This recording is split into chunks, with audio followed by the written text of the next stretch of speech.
গাড়ি থামে তখনই মেয়েটি গাড়ির নিকট যায়, কিন্তু এবার সে এক শয়তানের সাথে দেখা করলো। টাকার লোভে রাস্তা থেকে মেয়েটি গাড়িতে তুলে একটি হোটেলে নিয়ে গেল, কিন্তু দরজা দিয়ে ঢুকতেই লোকটি সজাগ দৃষ্টিতে আশপাশে তাকালো। এই সময় রাস্তার মেয়েটি তার নিকট খুলে ফেললেন এবং তাকে জিজ্ঞেস করলেন যে সে আধা ঘন্টা না 1 ঘন্টা থাকতে চায়।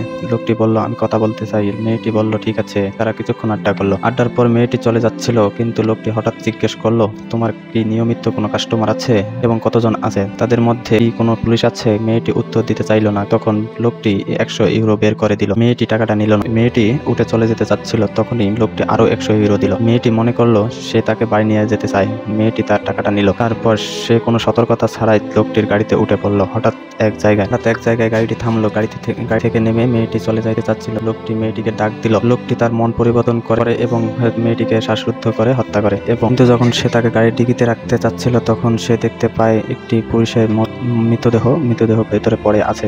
আর এটা ছিল একজন পুলিশের মৃতদেহ।